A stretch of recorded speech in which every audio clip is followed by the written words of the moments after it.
listener production. Hi, Holly Mitchell with you, filling in for Natarsha Belling. Welcome to the afternoon edition of The Briefing. Coming up in our deep dive, the young Australian woman brainwashed by a cult. Her extraordinary story of how she was targeted in a local shopping centre, how she almost died while being held captive in Canberra, and how she managed to escape. That story and her warning to others coming up in just a moment. But first, let's check the afternoon headlines this Friday, the 8th of August. Israel's security cabinet has approved Prime Minister Benjamin Netanyahu's plan for a full military occupation of Gaza City. The decision is a major escalation in Israel's 22-month war on Palestine. It is unclear how many people still reside in Gaza City, which was the territory's largest population centre before Israel's war, that has now killed more than 61,000 Palestinians since October 2023. According to Axios reporter Gareth Ward, who first broke the story, an Israeli official said the operation will forcibly displace, quote, all Palestinian civilians from Gaza City to the central camps and other areas by October 7. Convicted rapist Gareth Ward has resigned from New South Wales Parliament just moments before he was set to be expelled. Parliament was due to vote on his expulsion at 10:30am today, but the Speaker received his resignation letter at 9:08am. A by-election will now be held in the seat of Kiama. Last month, Ward was found guilty of sexually abusing two young men in 2013 and 2015, including 3 counts of indecent assault and 1 of sexual intercourse without consent. He is appealing the convictions.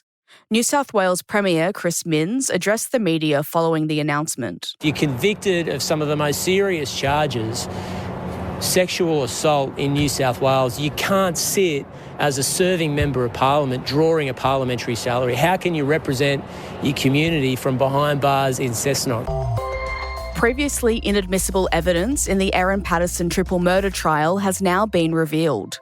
It was alleged Erin's estranged husband, Simon Patterson, suffered 4 unexplained bouts of severe illness more than a year before the infamous Beef Wellington lunch that left 3 people dead. Simon told a pre-trial hearing in the Victorian Supreme Court last year that after the spate of illnesses, his GP urged him to create a spreadsheet tracking everything he'd eaten before each incident. He was hospitalised in November 2021, May 2022, July 2022 and September 2022, and later came to believe the episodes could be linked to meals allegedly provided by Erin. At the start of Erin Patterson's trial, jurors were told 3 counts of attempted murder against her relating to Simon had been dropped by prosecutors just a week earlier. To hear more of the previously unheard evidence, head to the briefing episode below this one, wherever you're listening. Now it's time to get into our deep dive with Liz Cameron, who has just released her new book on how she survived being held captive in a cult. It started as a simple trip to her local supermarket in Canberra and almost ended with her dying of starvation before her family staged an intervention in hospital and saved her life. Liz shared her powerful story with Natarsha Belling to warn others of the dangers of coercive control. Liz, thanks so much for joining us. You have been very open in telling your story. If we can start from the beginning, tell us how you got involved in this cult and actually got recruited. You were literally at a local shopping centre when you got approached. Is that correct? Yeah, that's right. So I was approached by a lovely lady. She told me she was a student in Australia and she was studying Australian culture and asked me to fill out a survey. And so I agreed. Once I filled out the survey, her eyes sort of skimmed the paper and they fell to the final question, which was around, do you have a faith that you practice? If so, what is it? And I grew up Christian. I answered that I was Christian. And she kind of went straight to that question and said, oh, you're a Christian. I'm actually doing another survey that asks about faith in Australia for Christians. Would you mind if I got your email and I'll follow up with that? And that was kind of her in. And she did follow up, but I didn't necessarily respond too well to that. It felt a little bit too much too soon. But ultimately what happened was after I kind of stopped responding to her emails, about a month later in another mall, I was approached in the exact same way. And they asked me to fill out a survey. I said, I've already done that survey. And her response was, oh my God, like, what's your name? And I said, my name's Liz. And she said, my friend told me about you. She said your answers were amazing and blah, blah, blah. And actually, we're a Christian group and we want to do this Christian art show. Would you like to be involved? And I thought, that sounds meaningful and nice. And so it was just 2 coincidental meetings that triggered the whole series of events that followed, including me getting brainwashed. So, Liz, tell us how it escalated so quickly and how you became brainwashed, because it's from the supermarket, you were filling out a survey, and then I understand you were attending what you thought were these Christian groups. Yeah, so for the longest time, I really believed that they were just another Christian church. What I didn't realize at the time was that I was undergoing this whole process of brainwashing without my knowledge, because no one understands that they're being brainwashed as it happens. But it was this very complex psychological process that involved a lot of elements. So the framework that I like to use when I talk about it is Stephen Hassan's BITE method, which are all the elements that a cult uses to slowly infiltrate their psyche. So you've got behavior, information, thought, and emotional control. So all of those 4 elements together can basically limit someone's exposure to external stimuli and start to change the way they think, the way they perceive themselves, the way they understand the world. Those aspects were really, really carefully orchestrated. So what they'll do is they'll slowly just reorient your understanding a little bit. So when I started the Bible studies, I thought, oh my God, these are amazing. They're really insightful. They're delivered beautifully. And at the same time as these cognitive aspects are in play, you've got the emotional and social aspects. So they love bomb you. They overwhelm you with kindness. They make you feel incredibly seen, understood, loved, and slowly you start to build trust with them. So take us through on when you then left your country and actually started living with this cult overseas and then met the leader, who I understand was behind bars. He was at the time and he is again now. So essentially, once that brainwashing process was in play, they would reveal things to me very slowly, gradually. And I eventually came to understand this cult, this group, this Christian group, weren't exactly Christian. They actually believed that the leader of their group was the Messiah of the second coming. And I say that now and I'm like, God, that sounds absurd, doesn't it? Like who could believe that? It's ridiculous. And that's the key question that I get from people is how do you get from here to there, point A to B? But as you start to, I guess, move along that brainwashing continuum, because it is a continuum of coercive control, they also plant phobias in your brain. They also made me afraid of questioning or doubting. And they also made me afraid of my old family and friends, because that gives them more control, being able to isolate you socially. And the breaking point for me was once I was fully brainwashed, which was many months down the track, I moved in with them. I understood that to be just a very natural progression. And I was also at that point afraid of my family because they'd done that phobia indoctrination piece that made me scared of my mum and dad. And so I thought the safest thing to do is to move in with this group. My parents were trying to make contact with me, but they really struggled because I wasn't allowed to see them very often. But one time I was allowed to go over to my parents' place for lunch. My mum dropped me back home and she seemed a little more nervous than normal. She stopped the car outside of the house that I was living in. And she just said to me, oh, Lizzie, I've just found something while I was cleaning up your old room. There were some papers that you left under your bed. And I Googled what was in them. And I've got this research for you and I was wondering if you'd take a look. Now, my fight or flight system kicked in straight away because, again, phobia indoctrination, I immediately felt, oh, I'm in danger. I had to run out of the car, told my head leader. Mum went home. She grabbed Dad. Dad and Mum came back to the house. I'm about 18 at the time. And he knocked on the door. As soon as my head leader saw it, she told me to go hide in the closet. And he knocked on the door and one of the leaders from Korea answered the door. And she pretended she couldn't speak English, so couldn't converse with my dad. I could hear him calling for me outside. I could hear in his voice he was incredibly distressed. I did as I was told, and then I was given instructions that I could come out when they had gone, and then the next step was to basically take me to South Korea. So what they did was they ushered me out of the house, got me to pack really quickly. We were already going to South Korea, but they wanted to expedite that trip, put me in the back of a van, threw a blanket over me so that they could drive me out of Canberra safely. And then from there, I was headed to South Korea to meet the leader in prison upon his request. So when I came into the group, photos of me had been sent to him in his prison cell, and he had picked me, for want of a better word, to be one of his, what they called faith stars or evergreens. And they also called it his brides, but essentially dedicate their life to him. So, Liz, you were in this cult for almost a year and a half, including your trip to South Korea and also what you say was living initially and then later being held captive in this house with these members of the cult in Canberra.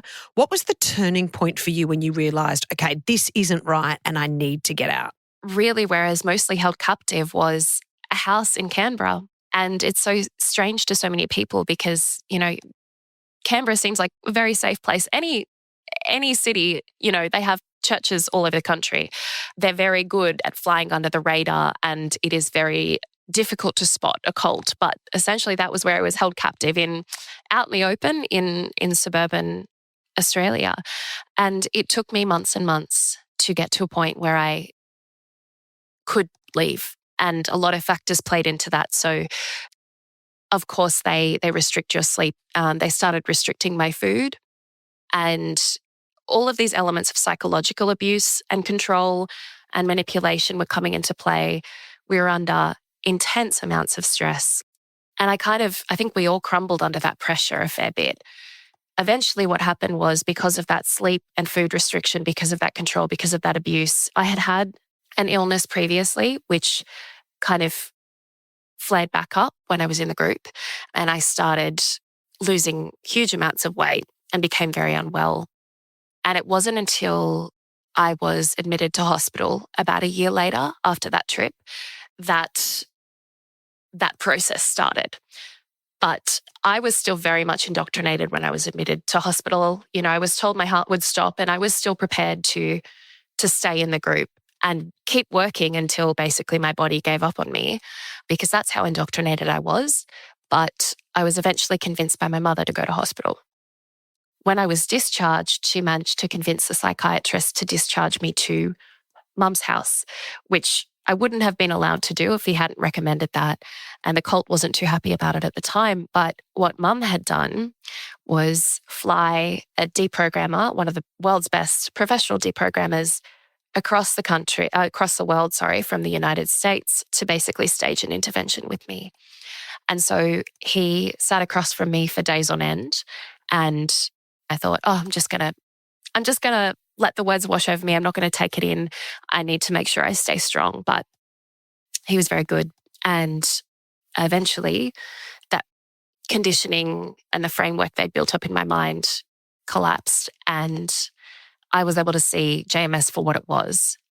If it wasn't for your mum in that scenario being able to get you released from hospital into her care and have that deprogrammer assist you, do you think you would be here today? I don't think so. I'm so grateful to my mum for what she did. I certainly was incredibly angry at her at the time because it felt like an ambush, but with the stakes that much higher because I was so brainwashed.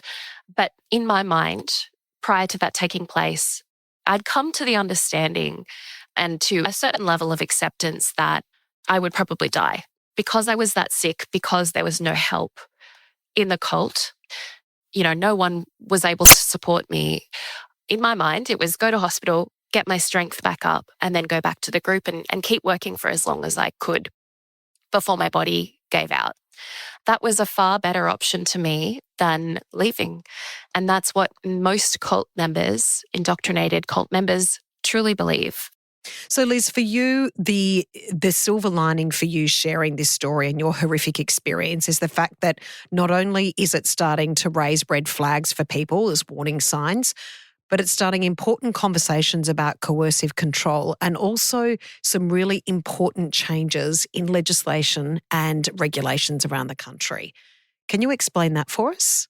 At the moment, we have seen a lot of coercive control legislation, standalone legislation be rolled out across Australian states and territories.